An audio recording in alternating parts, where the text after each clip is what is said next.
Hello students, I am Akshay Sinha, teacher in Gossner English medium school. हम लोग बात कर रहे थे 10th क्लास से रिलेटेड टॉपिक इलेक्ट्रिसिटी पे, और आज बात करेंगे न्यूमेरिकल जो रिलेटेड होगा रेजिस्टेंस से। Resistance of 6 ohm is connected in series with an another resistance 4 ohm. दो रेजिस्टेंसेस है, एक 6 ohm and second 4 ohm, which is connected in series. A potential difference each 20 volt is applied across this combination. यहाँ पे एक potential लगा हुआ है, मतलब बैटरी लगा हुआ है 20 वोल्ट का।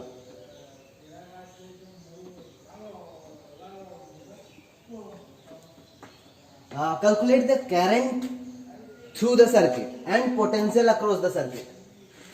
पोटेंशियल अक्रॉस 6 ओम रेजिस्टेंस, हमको ये कैलकुलेट करना है कि इसमें करंट कितना फ्लो होगा, और सेकेंड 6 ओम रेजिस्टेंस के अक्रॉस कितना पोटेंशियल होगा, मतलब इसके अक्रॉस कितना पोटेंशियल होगा। अभी तक हम लोग कैलकुलेट कर चुके हैं, सीखे हैं कि इक्विवेलेंट रेजिस्टेंस कैसे कैलकुलेट किया जाता है, उसी को यूज करेंगे यहाँ पे। और सबसे पहले अगर ये एक रेजिस्टेंस है, अनदर रेजिस्टेंस है, दोनों सीरीज में है, तो उसका इक्विवेलेंट रेजिस्टेंस कैलकुलेट कर सकते हैं। अगर आपके पास रेजिस्टेंस है, पोटेंशियल है, तो करंट फ्लो कितना हो रहा है वो पता कर सकते हैं। तो ये निकल जाएगा आपको इक्विवेलेंट रेजिस्टेंस कैलकुलेट करने के बाद। और एक चीज हम लोग जानते हैं कि पोटेंशियल अलग अलग मिलता है जब भी सीरीज कॉम्बिनेशन में हो तो, लेकिन करंट दोनों को सेम मिलेगा, क्योंकि सीरीज कॉम्बिनेशन में करंट सेम होता है, पोटेंशियल अलग अलग। तो यहाँ पे जब आप करंट निकाल लेंगे, आपके पास पोटेंशियल रहेगा, तो किसी भी रेजिस्टेंस के अक्रॉस कितना पोटेंशियल है वो आप निकाल सकते हैं। तो देखिए कैसे। For equivalent resistance calculation for equivalent resistance,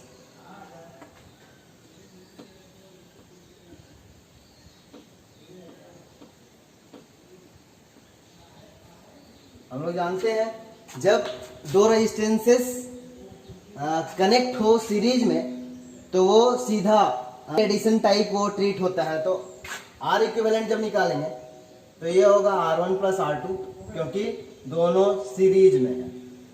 तो यहाँ पे जब आर इक्विवेलेंट होगा, मतलब दोनों के इक्विवेलेंट रेजिस्टेंस जब कैलकुलेट करेंगे, तो ये होने वाला है 6 ohm plus 4 ohm which is equals to 10 ohm. तो इन दोनों रेजिस्टेंस के बदले अगर हम यहाँ पे 10 ओम का रेजिस्टेंस लगाते तो उतना ही ओपोज करता वो करंट फ्लो को। हम लोग जानते हैं resistance it is a property of conductor which oppose the flow of current, तो उतना ही ओपोज करता जितना ये दो रेजिस्टेंस लगाए हैं तब ओपोज कर रहा है। अब आपके पास रेजिस्टेंस है, आपके पास पोटेंशियल है। As we know from Ohm's law, as we know I equals to V by R।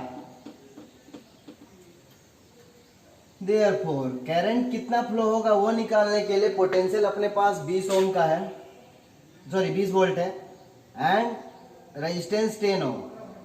Current का ऐसा unit ampere which is equals to 2 ampere. अब इस पूरे सर्किट पे 2 एम्पियर का करंट फ्लो हो रहा है, ये पता चल गया। हम लोग जानते हैं सीरीज कॉम्बिनेशन में करंट सबको सेम मिलता है, बस पोटेंशियल अलग अलग होगा। अब अपने पास करंट है, अपने पास रेजिस्टेंस है। अब हमको कैलकुलेट करना है कि 6 ओम के अक्रॉस कितना पोटेंशियल होगा। तो for 6 ohm resistance, for 6 ohm resistance हम लोग को ये पता चल गया अब इतना कैलकुलेट करने के बाद कि इस पे पूरे सर्किट पे 2 एम्पियर का करंट फ्लो होगा। और 6 ohm resistance is given which is equals to 6 ohm. तो from Ohm's law, again from Ohm's law, V equals to IR,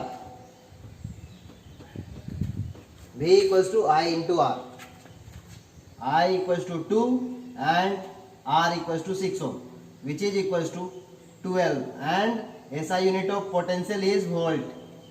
तो 12 वोल्ट पोटेंशियल होगा 6 ओम रेजिस्टेंस के अक्रॉस। अगर यही कैलकुलेट करना होता 4 ओम रेजिस्टेंस के अक्रॉस कितना पोटेंशियल है, तो 2 एम्पियर का करंट फिक्स है। तो यहाँ पे बस इतना ही होता कि आपको अगर कैलकुलेट करना है कि 4 ओम के अक्रॉस कितना पोटेंशियल लग रहा है, तो ये I फिर से I equals to 2 ohm 2 ampere and R equals to 4 ohm, V equals to I into R which is equals to 2 into 4 8 volt. इसीलिए ये 12 और ये 8 वोल्ट मिला के यहाँ पे 20 वोल्ट होने वाला है। पूरे सर्किट पे जितना वोल्ट का पोटेंशियल लगाए हैं वो डिस्ट्रीब्यूट होगा, इक्वल अमाउंट में नहीं कर सकते हैं लेकिन भी डिस्ट्रीब्यूट होगा। कितना रेजिस्टेंस मतलब उसका कैपेसिटी कितना है उस। Okay, second question, in the given circuit the potential difference across P R, P and R के अक्रॉस एक पोटेंशियल लगाया गया है which is 14 volt. Calculate first the equivalent resistance of network QR, Q and R के across जो network है उस पे कितना रेजिस्टेंस आने वाला है, इक्विवेलेंट रेजिस्टेंस। मतलब ये first resistance series combination and other two R in parallel combination, तो हमको बस पैरेलल कॉम्बिनेशन से काम है क्योंकि QR के अक्रॉस हमको इक्विवेलेंट रेजिस्टेंस चाहिए। The current through PQ, P और Q के अक्रॉस कितना करंट फ्लो कर रहा है। The potential across PQ, PQ के अक्रॉस कितना पोटेंशियल है, और the current through 3 ohm resistance, ऊपर वाले रेजिस्टेंस के अक्रॉस कितना पोटेंशियल लगने वाला है ये कैलकुलेट करना है। तो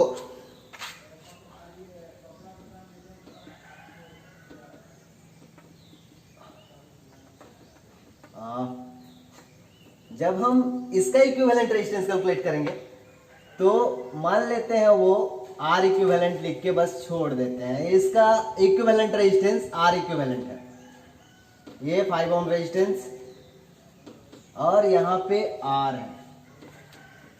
तो सबसे पहले R इक्विवेलेंट कैलकुलेट करना है। The equivalent resistance for network QR, Q and R के अक्रॉस इक्विवेलेंट रेजिस्टेंस, मतलब ये R इक्विवेलेंट कैलकुलेट करना है। ये दोनों फिगर करीब करीब सेम है। तो R equivalent for parallel combination, ये पैरेलल कॉम्बिनेशन है तो हम लोग जानते हैं फॉर पैरेलल कॉम्बिनेशन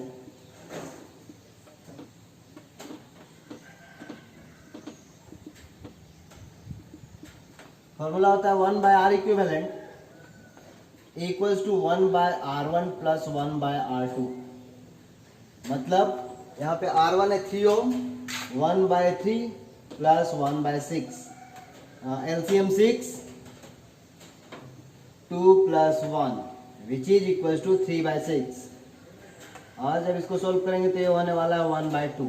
तो यहाँ पे आया 1 by R equivalent equals to 1 by 2। Therefore R equivalent, दोनों को पलट देंगे तो R equivalent equals to 2 ohm. ठीक है, ओके। करंट थ्रू PQ, हमको कैलकुलेट करना है कि करंट PQ के अक्रॉस कितना होने वाला है।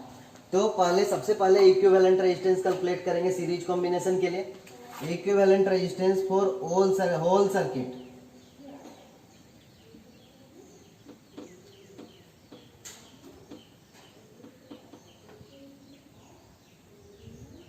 दो रेजिस्टेंस 5 ओम और अब 2 ओम कनेक्टेड है सीरीज में, तो R इक्विवेलेंट हो जाएगा सीधा सीधा 5 ohm plus 2 ohm, because in series combination resistances are added in just like algebraic expression.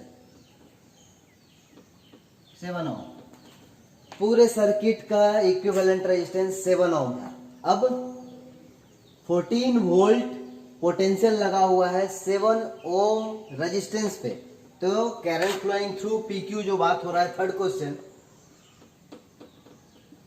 R equals to 7 ohm and V equals to 14 volt, therefore I equals to V by R। This implies 14 by 7 which is equals to 2 ampere. तो एक current flow होगा 2 ampere का पूरे circuit पे। तो ये है second question का आंसर 2 एम्पियर। थर्ड क्वेश्चन,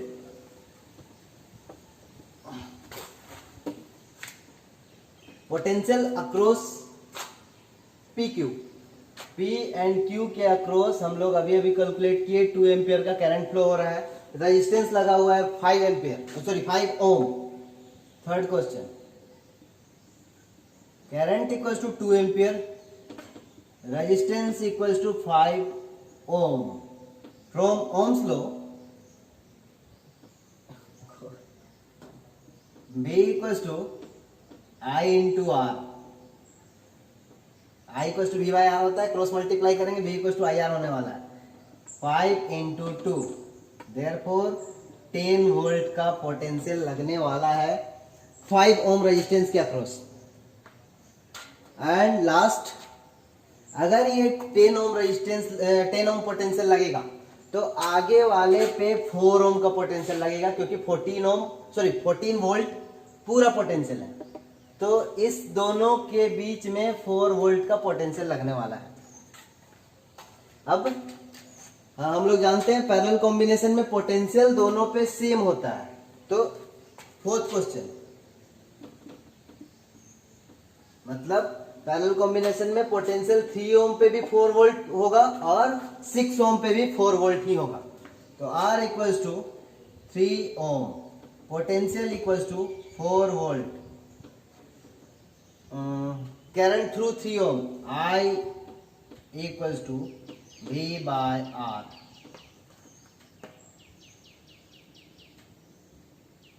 ठीक है, equals to 4 by 3, 1.333 and so on जाएगा 1.34, approximate equals to 1.3 volt 34 ampere.